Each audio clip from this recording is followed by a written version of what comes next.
Hello everyone, welcome to my channel. This video is all about the saving and investment, बचत और विनियोग.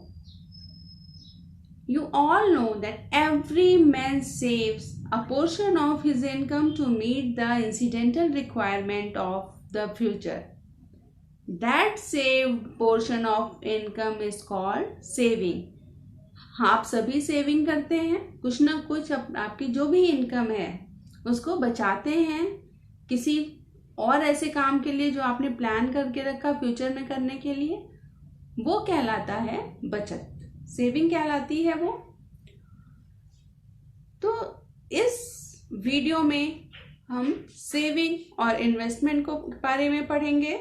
After watching this video, you will be able to understand the definition of saving, importance of saving, meaning of investment, means of investment, and how to select the different method of investment. So let's begin. Saving. The portion of family income which is kept apart for future contingency is saving. पारिवारिक आय का वह भाग जो भविष्य के कार्यों के लिए बचा कर रखा जाता है, दैट इज कॉल्ड सेविंग. उसे बचत कहते हैं. So saving equals to income minus expenditure. आय से व्यय को घटा देंगे आप तो जो भी बचेगा वो कहलाएगा सेविंग. सपोज आपकी आय है 1000 रुपीज और आपने 900 रुपीज इस मंथ खर्च कर दिए हैं, तो आपकी सेविंग कितनी हुई? 100 रुपीज की. तो income minus expenditure equals to your saving. Clear? There is one more word used here, that is storage of money. धन का संचय और धन की बचत दोनों में बहुत डिफरेंस है. Saving is that part of income which is kept for future and is growth oriented. Clear? Which portion you save for your future with take a viewpoint that this income will grow after some times. Clear? That is called saving. यानी कि धन का भाग को बचाना, save करना और save करके ऐसी जगह रखना जिससे वो बढ़े. जितना आपने रखा है उससे वो थोड़ा और इंक्रीज हो, ये सोचकर धन को जमा करना कहलाता है सेविंग. एंड स्टोरेज क्या है? संचय क्या है मनी का? That part of income which kept for future requirement in unproductive form. आपने पैसे बचाए, अपनी अलमारी में रख दिए, तो आप 1 साल बाद निकालिए, 2 साल बाद निकालिए, वो उतने के उतने ही मिलेंगे आपको. क्लियर? तो वो अनप्रोडक्टिव फॉर्म ऑफ मनी हो गई है जिसमें कोई ग्रोथ नहीं हुई है, जो बढ़ी नहीं है, जितनी रखी थी उतनी ही है. तो आपको सेविंग और स्टोरेज का डिफरेंस समझ में आ गया होगा. Now just take a look on the importance of saving. Saving के क्या इंपॉर्टेंस है? First is economic security. जब आप सेविंग करते हो तो एक इकोनॉमिक सिक्योरिटी रहती है. किन किन चीजों में? Future is uncertain and nobody knows what will happen tomorrow. Anything will be occur in future and you or your family suffer. Clear? So the only way to save your family with that crisis, you have to save money. तो economic security देता है आपको, आपके परिवार को economic security देता है. जब भी आप आर्थिक सहायता इसको कहेंगे, जब भी आप अपने परिवार के लिए सोचते हो तो ये सोचते हो आपके बाद आपकी फैमिली के पास कोई प्रॉब्लम ना हो तो इकोनॉमिक सिक्योरिटी देता है। इकोनॉमिक सिक्योरिटी रिटायरमेंट प्लान पे भी देता है। जब आप रिटायरमेंट होते हो तो कई लोग जो जॉब में जिनको पेंशन होती है वो तो पेंशन उन्हें मिलती है, लेकिन वो भी कम हो जाती है, और कई ऐसे जॉब्स में होते हैं जिन्हें पेंशन नहीं मिलती है। तो रिटायरमेंट के लिए भी सेविंग ज़रूरी है। In case of loss of job, कभी आपकी जॉब छूट गई है किसी वजह से, उस वजह से भी सेविंग करनी चाहिए, जिससे जब आपके पास कोई इनकम का सोर्स ना हो तो आपकी सेविंग आपको सहायता कर सके। And another aim of saving is to provide economic security in case of physical disability, such as physical disability caused by accident, chronic disease और old age। जब भी आपको कोई फिजिकल डिसेबिलिटी हो जाती है उस समय आर्थिक सहायता करने के लिए बचत की हुई राशि काम आती है। Next is increase in income. आय को बढ़ाने का तरीका है, तो इसलिए महत्वपूर्ण है सेविंग करना। जब भी आप सेव करते हो, बचत करते हो, आपकी जो इनकम है अगर उसको सही ढंग से आपने कहीं इन्वेस्ट किया है, कहीं उसका विनियोग किया है, तो वो एड ऑन होके आपको मिलेगी। एक इंटरेस्ट के रूप में ब्याज मिलता है, ब्याज के रूप में आपको मिलेगी, और आपका प्रिंसिपल अमाउंट है, जो मूलधन है, वो सुरक्षित रहेगा और वो धीरे धीरे मल्टीप्लाई होगा। तो इनकम इंक्रीज होती है फॉर मीटिंग इमरजेंसीज। कोई इमरजेंसी आ गई फैमिली में, उस इमरजेंसी में भी काम करती है। इमरजेंसी कभी भी आ सकती है, किसी भी रूप में आ सकती है। किसी का फैमिली मेंबर्स का एक्सीडेंट हो सकता है, कोई बीमारी हो सकती है, तो ऐसे समय में सेविंग काम आती है। Restriction on unnecessary expenses. When you save money, you have a habit to save money, then unnecessary expenses will be less. जो हम unnecessary अनावश्यक चीज़ों में पैसे या धन को खर्च करते हैं, अगर हमारे अंदर सेविंग की आदत डाली जाए या हमारे अंदर सेविंग की आदत हो, तो हम अननेसेसरी अनावश्यक खर्चों को नहीं करेंगे। Fulfilment of family goals. परिवार का जो फ्यूचर के लिए उद्देश्य है, जो गोल है, उसको पूरा करने में बचाई हुई धनराशि मदद करती है। Helping in implementation of government plans. जो भी हम धन सेव करते हैं as an individual, that will help in the development of country. How you know, कैसे करती है? हम जो भी धन हमने आपने बैंक में सेव किया है वो फर्दर बैंक में नहीं रखी रहती है, वो फर्दर किसी प्रोग्रेस काम में ट्रांसफर होती रहती है, और व्हेन एवर यू नीड आपको मिल जाएगा। Clear? So these are the importance of saving. Now investment. Part of income that is invested monthly or yearly in some well-managed plans to generate some additional income is called investment. So just take a look on definitions of investment. To invest is to allocate money in the expectation of some benefit in future. Or investment refers putting aside a fixed amount of money and expecting some kind of gain out of it within a stipulated time frame. यानी कि धन का वो भाग किसी ऐसी बचत करके ऐसी जगह लगाना जिससे फ्यूचर में कुछ लाभ प्राप्त हो, कुछ एड ऑन होके मिले, वो कहलाता है विनियोग, investment. Money can be invested in many number of ways. There are so many saving plans. So investment must be made carefully for safe saving. When you plan to save, then save safely. Saving plan must be practical. Always keep in mind that in which plan you save your money. जहाँ भी लगाते हैं वो practical होना चाहिए saving plan. जो भी money आप बचा रहे हैं वो आपकी इनकम के हिसाब से हो. ऐसा सेविंग प्लान नहीं लें आप जिसमें आपकी इनकम से ज़्यादा आपको देना पड़े या आपकी मजबूरी हो जाए. तो ये सोच समझ कर लें, प्रैक्टिकल होना चाहिए. Save regularly. रेगुलर सेविंग का प्लान हो तो ज़्यादा अच्छा होगा, जिससे आप थोड़ा थोड़ा करके रेगुलरली सेव कर पाएंगे.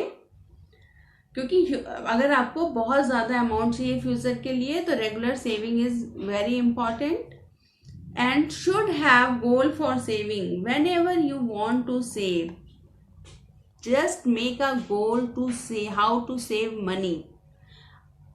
तो जब आप गोल बनाएंगे किस पर्पस के लिए लगाना है, कैसे लगाना है, तो आप इन्वेस्टमेंट सही तरीके से कर पाएंगे. Now means of investment. There are so many means of investment. Just take. So there is 4 methods of investment. Bank.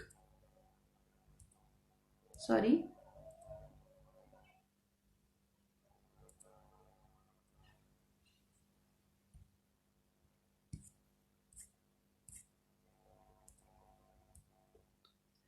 Bank, post office, insurance policy and provident fund.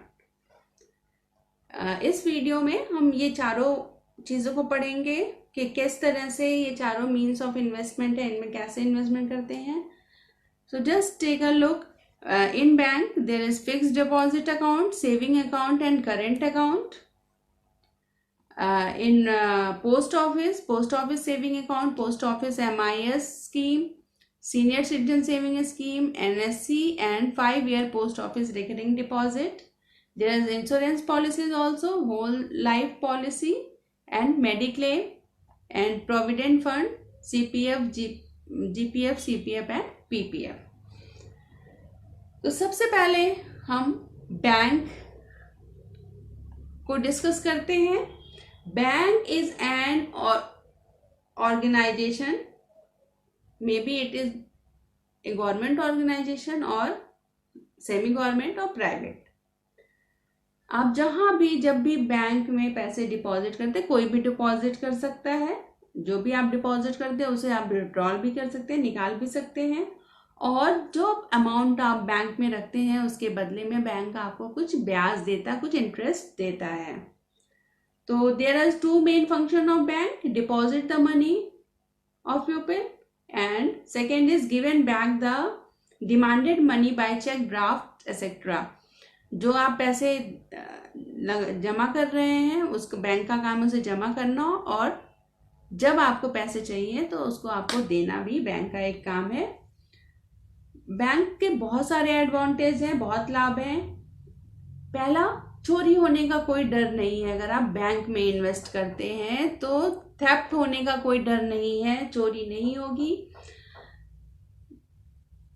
जो भी आप पैसा रखते हैं उस पर कुछ इंटरेस्ट जुड़ के मिलेगा. जब भी आप चाहेंगे आपको पैसा आप अपना निकाल पाएंगे. एक जगह से दूसरी जगह भेजना है वो भी आसानी से आप कर सकते हैं. अगर आप थोड़ा थोड़ा अमाउंट करके धीरे धीरे जमा करते हैं तो आप बहुत बड़ा अमाउंट कलेक्ट कर सकते हैं. तो पहले बैंक में पढ़ते हैं. बैंक में सेविंग करने के मेन 3 तरीके होते हैं: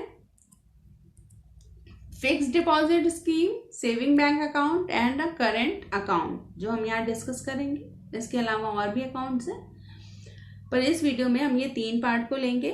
अ saving account is a basic type of bank account that allow you to deposit money, keep it safe and withdrawal funds all while earning interest. तो बचत खाता जिसे कहेंगे, आप सभी जानते होंगे बचत खाते के बारे में. बहुतों ने बचत खाते खुलवाए हुए होंगे. बचत खाता एक साधारण टाइप का बैंक अकाउंट है जिसमें कि आप अपने पैसे को जमा करते हो, वो सुरक्षित होता है। जब आप चाहते हो तो आप उसे निकाल सकते हो, उस पर ब्याज भी मिलता है। बैंक आपको जब अकाउंट खुलवाते हो तो आपको एक पासबुक देती है और एटीएम फैसिलिटी भी अवेलेबल होती है बैंक में, जिससे आप कहीं भी ऑटोमेशन मशीन से मनी को निकाल सकते हो। मिनिमम 500 रुपीज़ दे के आप बैंक अकाउंट ओपन कर सकते हो। अकाउंट ओपनिंग आप सभी को आती होगी। तो अकाउंट ओपन आसानी से करने के लिए बैंक का फॉर्म लाएंगे और बैंक के फॉर्म को फिल करके उसे डिपॉजिट करेंगे। 500 रुपया मिनिमम अमाउंट पे बैंक अकाउंट खुल जाते हैं। इंटरेस्ट रेट कम है इस समय, 2.75 पर एनम इंटरेस्ट रेट है सेविंग अकाउंट पर। Next is a fixed deposit account. Fixed deposit account is a financial instrument provided by bank or NBFCs which provide investor a higher rate of interest than a regular saving account until the given maturity date. Fix deposit account जैसे इसका नाम से पता चल रहा है कि आपने कुछ इनकम लेके जो भी आप ले सकते हो वो एक फिक्स एफडी ले ली, उसकी फिक्स डिपॉजिट कर दिया 1 ईयर। ये इसकी ड्यूरेशन टेन्योर पीरियड जो 7 डे टू 10 ईयर का होता है। तो जितने भी टाइम के लिए आप कर सकते हैं, आपको उतने टाइम के लिए एफडी करानी है और उस टाइम तक के लिए आपका मनी ब्लॉक हो जाता है। अभी ब्लॉक इन द सेंस कि जब आप चाहो निकाल सकते हो, लेकिन अगर टेन्योर नहीं पूरा होगा जितने टाइम के लिए आपने डिपॉजिट किया था तो आपको इंटरेस्ट कम मिलेगा। अदरवाइज सेविंग बैंक अकाउंट से इंटरेस्ट ज़्यादा मिलता है। लोन फैसिलिटी भी अवेलेबल है, जब भी आप चाहें लोन ले सकते हैं। एक और इम्पॉर्टेंट बात है, एफडी खुलवाने के लिए आपका बैंक में अकाउंट होना ज़रूरी नहीं है। एफडीज जो 5 साल की होती हैं उसमें इनकम टैक्स से रिबेट मिलती है, उससे कम पे नहीं मिलती है। सेविंग बैंक अकाउंट में सिर्फ 10,000 इंटरेस्ट पे रिबेट है, बाकी पे नहीं है। करेंट अकाउंट भी बैंक की एक फैसिलिटी है, इसको फाइनेंशियल अकाउंट भी कहते हैं। ये मोस्टली उनके लिए होती है जो बिजनेसमैन होते हैं, जिन्हें रोज़ पैसे बैंक में जमा करने होते हैं और निकालने होते हैं। मैनी नंबर ऑफ ट्रांजेक्शन जिसको करने होते हैं। पेमेंट किसी भी तरीके से कर सकते हैं, चेक के थ्रू, क्रेडिट कार्ड के थ्रू। मिनिमम 5,000 बैलेंस होना इसमें ज़रूरी है। इंटरेस्ट नहीं मिलता है, कोई ब्याज नहीं है। क्लियर? तो आपको फिक्स डिपॉजिट, सेविंग अकाउंट और करेंट अकाउंट में डिफरेंस समझ में आ गया होगा। नेक्स्ट हम डिस्कस करेंगे पोस्ट ऑफिस सेविंग स्कीम्स पे। तो जो भी पोस्ट ऑफिस में हम सेविंग करते हैं वो कौन कौन सी हैं? पोस्ट ऑफिस आप सभी जानते हैं, हर एक एरिया में अवेलेबल होते हैं। ये स्पेशली गवर्नमेंट की तरफ से पोस्ट ऑफिस सेविंग स्कीम इसलिए चलाई गई कि छोटी छोटी बचत को इम्पोर्टेंस दी जाए। जो लोग ज़्यादा अमाउंट नहीं जमा कर पाते हैं वो छोटी बचत से पोस्ट ऑफिस में अपना अकाउंट खोल सकते हैं। मिनिमम 20 रुपीज़ से अकाउंट खुलता है। प्रोसेस बिल्कुल सेम है जैसे बैंक में अकाउंट खुलता है। फॉर्म लेना है, फिल करना है, अपने मिनिमम अमाउंट 20 रुपीज़ के साथ आप अकाउंट ओपन करवा सकते हैं। पासबुक की सुविधा भी है, चेकबुक की सुविधा भी मिलती है और अब एटीएम की सुविधा भी पोस्ट ऑफिस अकाउंट्स पर मिल रही है। डिफरेंट स्कीम्स जो हम पढ़ेंगे वो है सबसे पहला 5 year post office recurring deposit account. जो भी इंटरेस्ट रेट यहाँ पे मैं आपको बताऊंगी वो करेंट इंटरेस्ट रेट है जो 1 अप्रैल 2020 से लागू हुआ है। तो 5 year recurring deposit account, RD account जिसको कहेंगे, उस पर 1 अप्रैल 2020 से जो पर एनम इंटरेस्ट रेट है दैट इज 5% 8 हो गया है। क्वार्टरली मिलता है या कंपाउंडेड मिलता है। मिनिमम 100 रुपये पर मंथ या किसी भी 10 रुपये के मल्टीप्लाई पे खोला जा सकता है ये अकाउंट। और मैक्सिमम लिमिट इसमें कोई भी नहीं है। कोई भी सिंगल व्यक्ति अकेला या ज्वाइंट अकाउंट खोल सकता है। ज्वाइंट अकाउंट के लिए मैक्सिमम 3 पर्सन्स होंगे।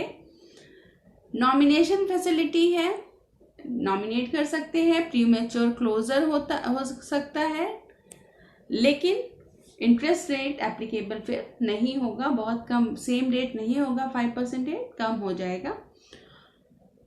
अगर आप 6 महीने की एडवांस इंस्टॉलमेंट भर देते हैं आरडी अकाउंट में, तो इनकम टैक्स से आपको रिबेट उस अकाउंट पर मिल जाएगी।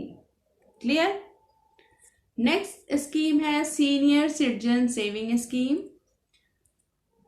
इस पे इंटरेस्ट रेट है 7.4। जैसा कि नाम से पता चल रहा है, ये सीनियर सिटीजन्स के लिए है जो 60 प्लस है, और मिनिमम 1000 रुपीज़ और मैक्सिमम जो है 15 लाख से ज़्यादा नहीं अमाउंट होना चाहिए। इतने से ये सीनियर सिटीजन सेविंग स्कीम के अकाउंट खोल सकते हैं।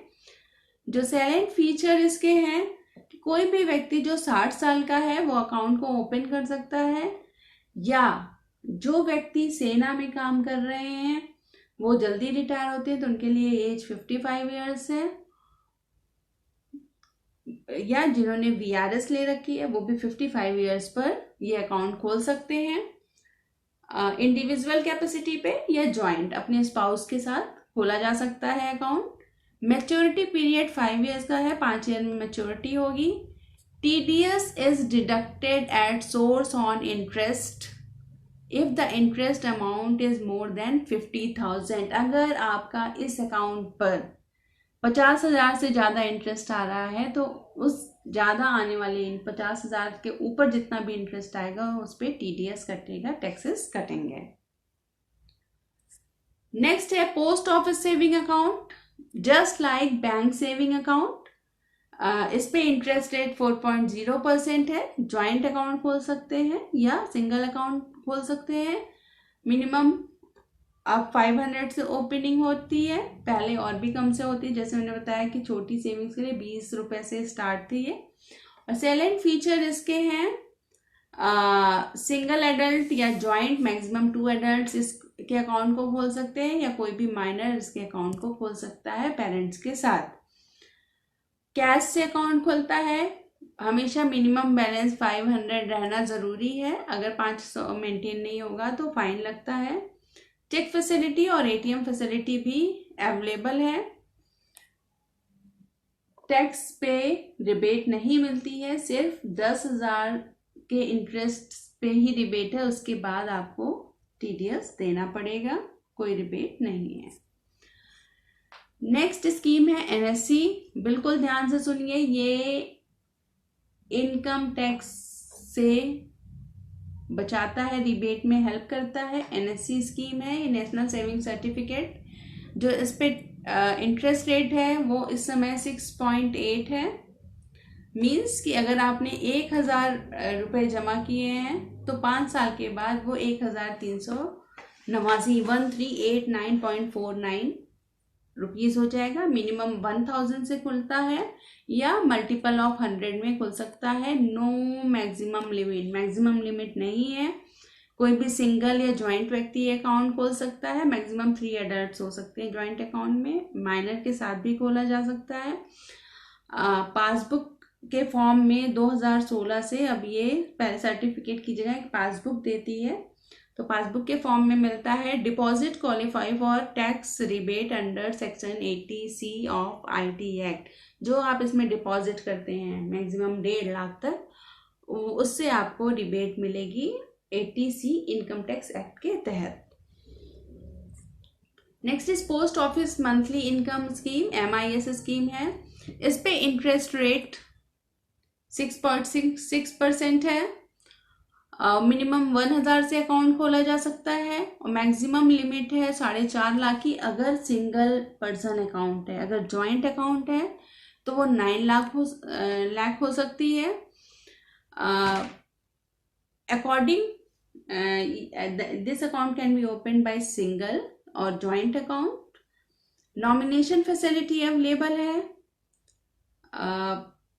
लेकिन no rebate on tax, tax पे कोई रिबेट नहीं है।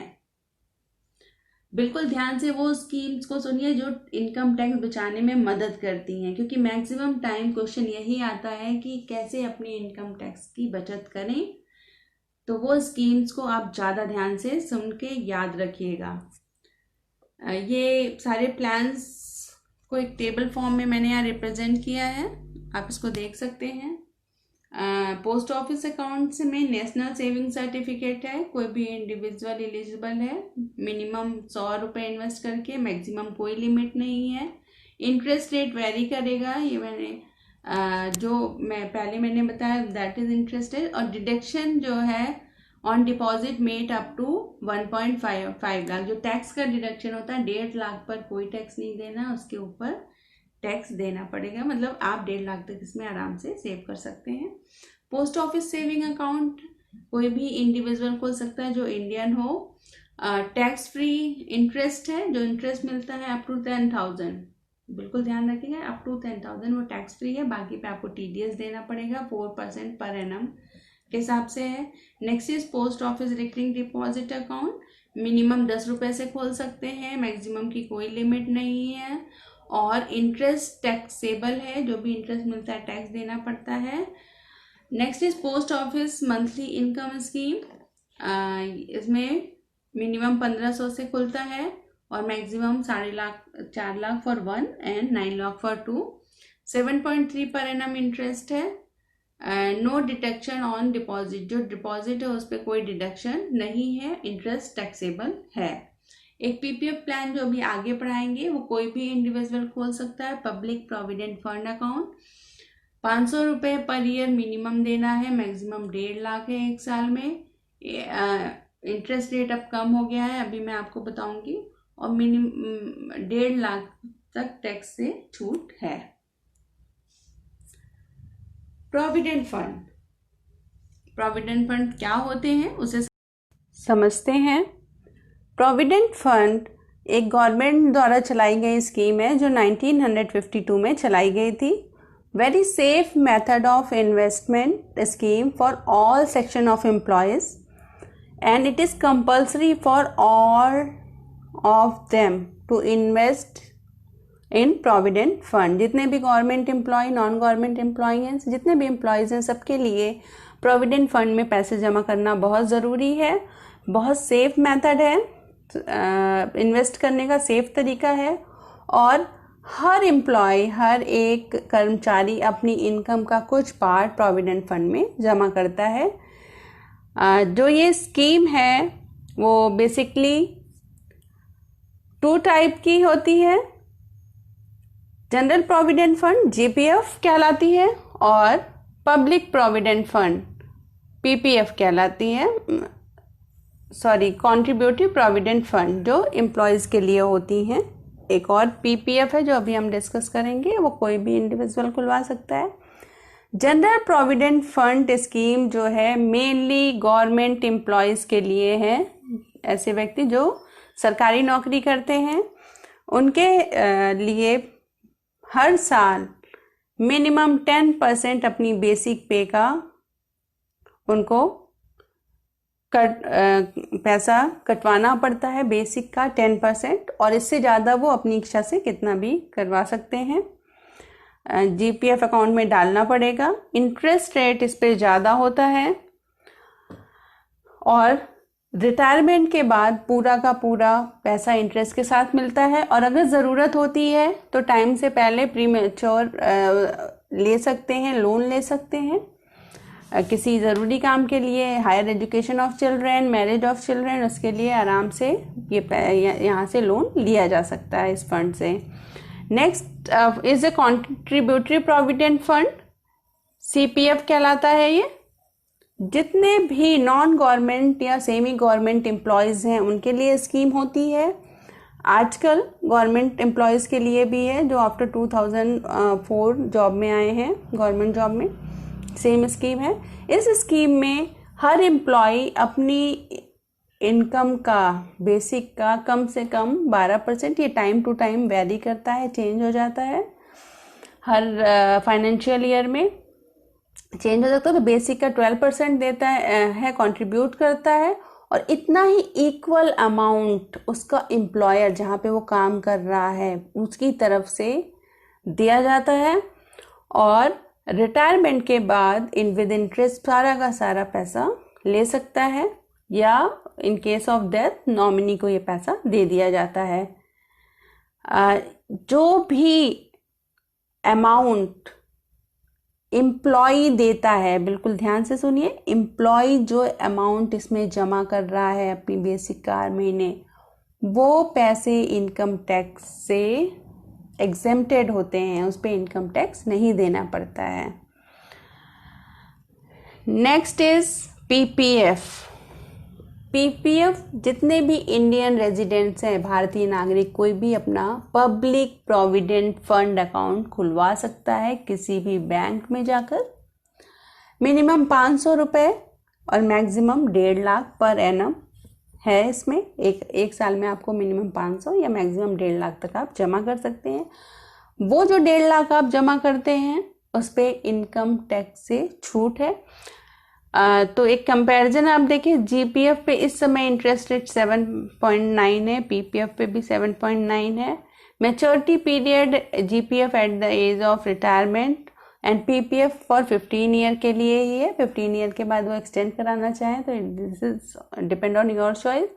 Pre mature closure is allowed. अगर आप गवर्नमेंट सर्विस छोड़ रहे हैं तो प्री मैच्योर इनक्लोजर कर सकते हैं अपने जीपीएफ अकाउंट का। और पीपीएफ अकाउंट 5 ईयर के बाद अगर बच्चे की हायर एजुकेशन के लिए या कोई मेडिकल ग्राउंड पे आपको वो छोड़ना है या पैसे लेने हैं तो आप आराम से ले सकते हैं। तो बेस्ट स्कीम है सेव करने के लिए, इनकम टैक्स से बचत के लिए पीपीएफ अकाउंट। अगर आप पब्लिक प्रोविडेंट फंड अकाउंट खुलवाते हैं तो उससे इनकम टैक्स को बचत हो सकती है। Now insurance. Insurance is a means of protection from financial loss. Insurance भी सेविंग करने का एक तरीका है, और इंश्योरेंस फाइनेंशियल लॉस से बचाता है। अगर आपने इंश्योरेंस करा रखा है, बीमा जिसको कहेंगे, बीमा करा रखा है, तो कोई भी फाइनेंशियल लॉस होने पर आपको उससे मदद मिलेगी। It is a form of risk management primarily used to hedge against the risk of contingent or uncertain loss. There is 2 type of insurance, 2 तरीके के इंश्योरेंस हैं, general insurance and life insurance. General insurance means किसी भी चोरी से, आगजनी से, बाढ़ से, सूखा से, इसके लिए जो इंश्योरेंस कराया जाता है that is called general insurance. और लाइफ इंश्योरेंस पॉलिसीज हैं जो economic loss against an accident और डेथ ऑफ इंश्योरर। जो भी लाइफ इंश्योरेंस कराता है, लाइफ इंश्योरेंस में अगर कोई एक्सीडेंट केस हो जाता है या इंश्योरर जो इंश्योर करा रहा है मनी उसकी डेथ हो जाती है, उस केस में पूरा लाइफ इकोनॉमिक कवर मिलता है, पैसे मिलते हैं। जो भी प्रीमियम भरा है आपने, जो भी प्लान लिया उसके हिसाब से।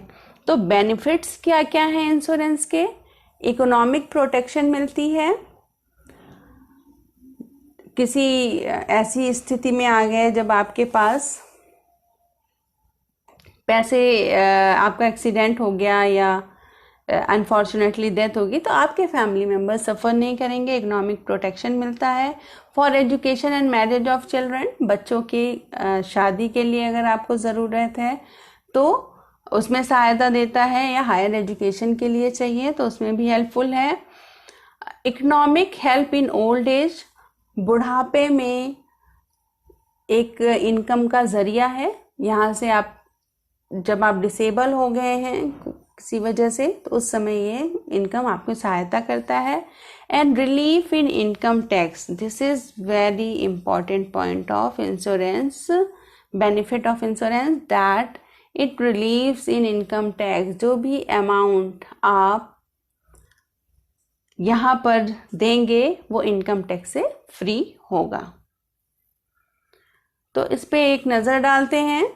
होल लाइफ इंश्योरेंस पॉलिसी और mediclaim. Basically Insurance policy, insurance is of two type, general insurance and life insurance. And now I am going to explain you about the insurance policy that is also of two type, whole life insurance policy and mediclaim policy.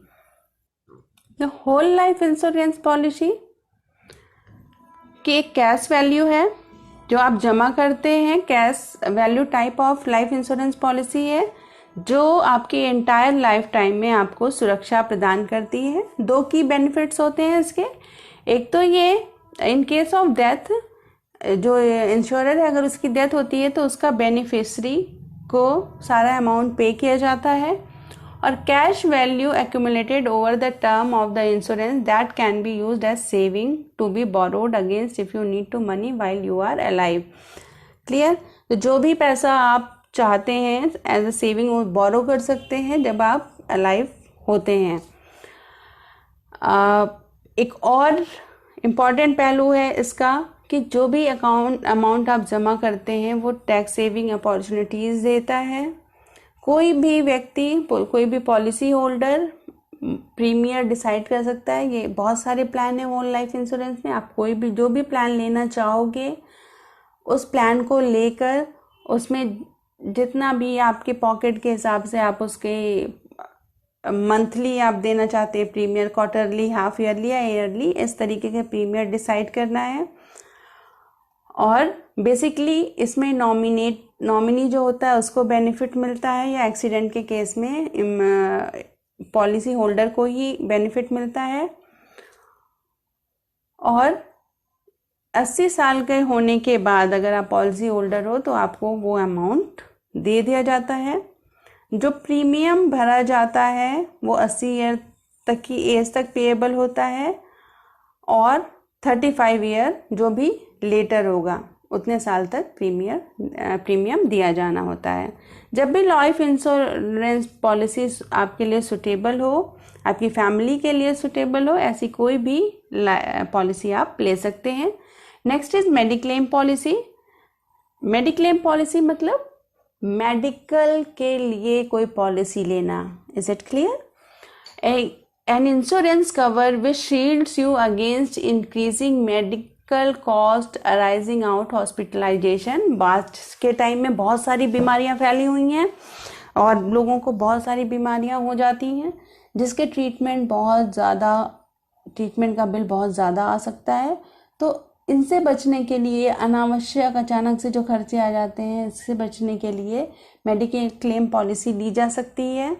Mediclaim policy के premium annually भरा जाता है, या depend करता है अगर आप monthly भरना चाहें या क्वार्टरली।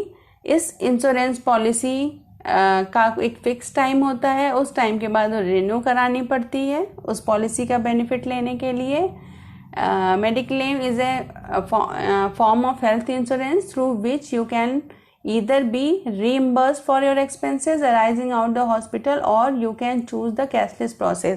दो प्रोसेस होती है इसमें, या तो आप कैशलेस प्रोसेस सेलेक्ट करिए जिसमें कि आप जब भी किसी वजह से आप एडमिट हुए हैं हॉस्पिटल में तो आपको नॉट अ सिंगल पेनी वहाँ पर देना पड़ेगा, सारा कुछ आपका पॉलिसी की तरफ से होगा, कैशलेस किसे कहेंगे। और दूसरा ये तरीका है कि आप एडमिट हो गए, आपने खर्चा किया और वापस आके सारा बिल फॉर्म फिल करके बिल लगा के अपनी पॉलिसी जहाँ से ली है, जिस भी कंपनी की मेडिक्लेम पॉलिसी ली है उनको देंगे तो वो पैसा आपके अकाउंट में रिएम्बर्स होके आ जाएगा। जो सुटेबल है आप वो पॉलिसी ले सकते हैं। जो भी आप प्रीमियम पे करते हैं पर ईयर वो टैक्स से एग्जेम्प्ट होता है under section 80D income tax act 1961। तो ये एक अच्छा इन्वेस्टमेंट है, एक तो आपको इनकम टैक्स से बचाता है, दूसरा आपकी बीमारी में सहायता करता है। क्या क्या बेनिफिट्स हैं लाइफ इंश्योरेंस पॉलिसीज़ के, मेडिक्लेम इंश्योरेंस पॉलिसीज़ के, उस पर एक नज़र डालते हैं।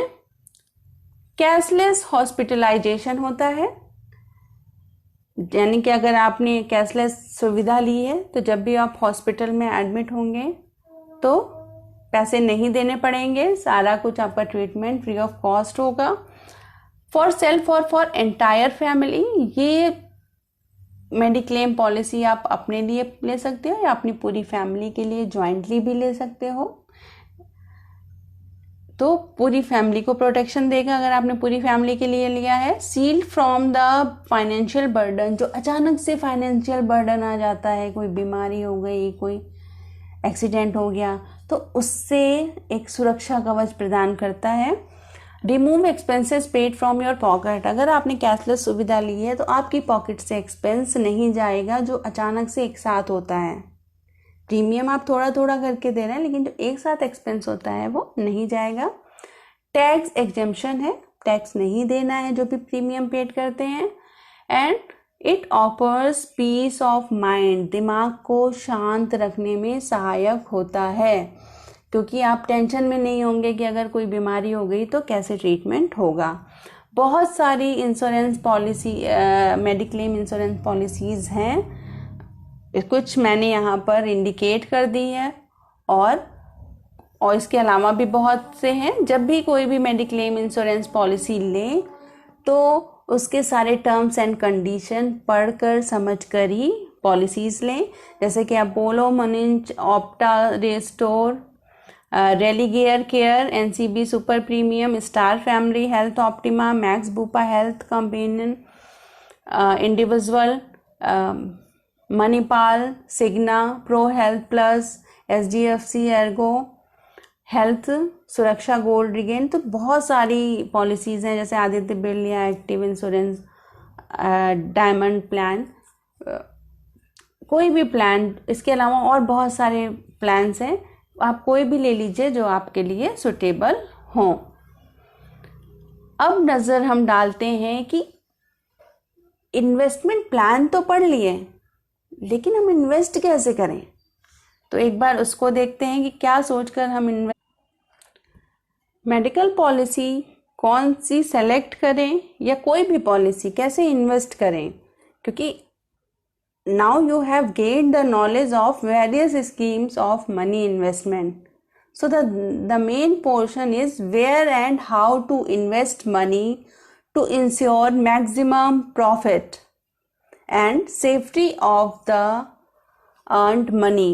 बहुत इम्पॉर्टेंट है, कैसे सेव करें, कहाँ सेव करें, जिससे आपका जो अमाउंट है एटलीस्ट वो सेव रहे, आपको इंटरेस्ट भी अच्छा मिले।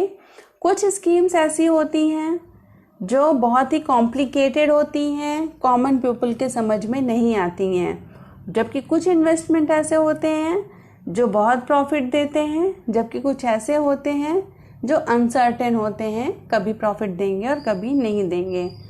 कुछ स्कीम्स में रिस्क बहुत होता है, क्योंकि प्रॉफिट ज़्यादा है, जहाँ भी इंटरेस्ट ज़्यादा होगा वहाँ रिस्क फैक्टर ज़्यादा होगा। तो हमेशा सही तरीके से सेलेक्ट करें। तो जब भी आप इन्वेस्टमेंट प्लान लेने जा रहे हैं तो उसकी डिटेल इन्फॉर्मेशन आपको देखनी है, समझनी है, आप कितना उस प्लान में खर्च कर सकते हो, आपके लेवल का है या नहीं है, वो आपको ठीक ढंग से जानना है। तो कुछ फॉलोइंग पॉइंट्स हैं, कुछ मैं पॉइंट्स बताने जा रही हूँ जिनको ध्यान में रखकर ही हमें इन्वेस्ट करना है। तो पहला है सेफ्टी ऑफ प्रिंसिपल अमाउंट। जो भी आपका प्रिंसिपल अमाउंट है जो आपने जमा किया है, उसकी सेविंग होना बहुत ज़रूरी है, वो सुरक्षित रहे, उसकी सेफ्टी ज़रूरी है। इंटरेस्ट में कोई वेरिएशन हो रहा है तो इट्स ओके। तो ये ध्यान में रखना है कि आपकी जो प्रिंसिपल अमाउंट है, जो आपने अपने पैसे से, अपनी इनकम से बचाया है, उसको कोई नुकसान ना हो। तो इसलिए हमेशा गवर्नमेंट बॉन्ड्स में इन्वेस्ट करें तो सिक्योरिटी ज़्यादा होगी। अगर आप किसी ब्याज पर उठाना चाहते हैं या किसी कमेटी इस तरीके की जो लोकल एरिया में चलती है वहाँ करते हैं, तो आपका प्रिंसिपल अमाउंट भी सेफ रहने के कई बार चांसेस नहीं होते हैं। हाई इंटरेस्ट लेवल की तो बात ही छोड़ दो। Next is profit and risk in investment. जब भी आप कुछ भी इन्वेस्ट करते हैं तो कुछ प्रॉफिट भी हो सकता है और there is some risk factor also. Risk factor क्या, अगर आप अर्ली ट्रांजेक्शन कर लेते हैं तो आपको प्रॉफिट नहीं मिलेगा, जो आपको इंटरेस्ट मिलना था वो नहीं मिलेगा। तो प्रॉफिट कितना होगा और रिस्क फैक्टर कितने हैं वो ज़रूर देखें जब भी इन्वेस्टमेंट प्लान ले रहे हैं।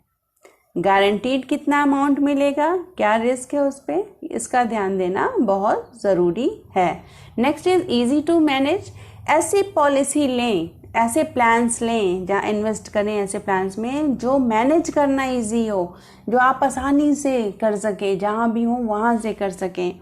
ऐसा ना हो कि आपकी कई मजबूरी बन जाएगी, किसी पर्टिकुलर जगह पे जाके ही आपको करना है या इस पर्टिकुलर फिक्स टाइम में ही करना है। क्लियर? तो मैनेज करना जिसको आसान हो, आसानी से आप समझ सकें, जिसको जान सकें और सही ढंग से मैनेज कर सकें। तो बैंक, पोस्ट ऑफिस या गवर्नमेंट स्कीम, जहाँ भी, इन सब जगह पे आप अगर सेविंग करते हैं तो आप आसानी से इनको मैनेज कर सकते हैं, क्योंकि ये हर एरिया में अवेलेबल होते हैं। नेक्स्ट फैक्टर ध्यान रखना है, लिक्विडिटी कितनी है। Liquidity means availability of investment at the time of requirement without any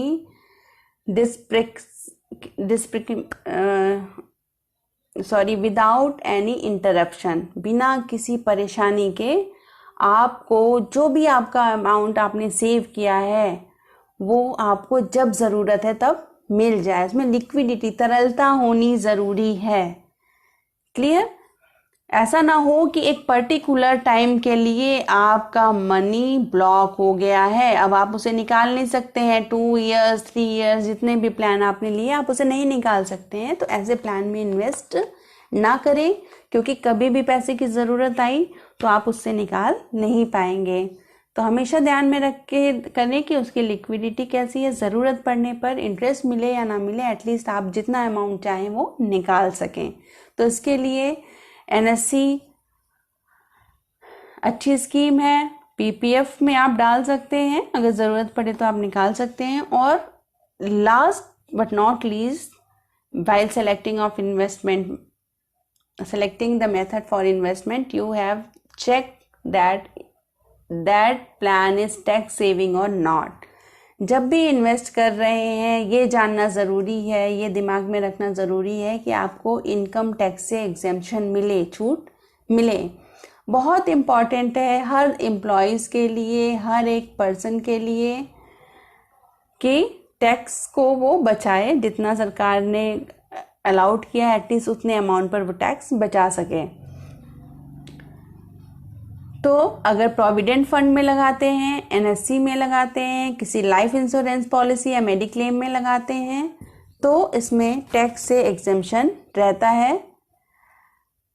तो इसलिए ऐसी स्कीम में इन्वेस्टमेंट करना ज़्यादा अच्छा होगा। So we can say that the element of security is very important at the time of investing money. Ignoring the safety element for more profitability is not desirable. ज़्यादा लाभ के लिए रिस्क नहीं उठाना है, ये ध्यान में रखना है। The main aim of investment is to fulfill the incidental demand and provide economic security for the future. जो भी इन्वेस्ट करें फ्यूचर में आपके लिए बेनिफिशियल हो। और जब भी इन्वेस्टमेंट करें कुछ फैक्टर्स को जो अभी बताए गए हैं उनको अपने दिमाग में ज़रूर रखें। क्लियर?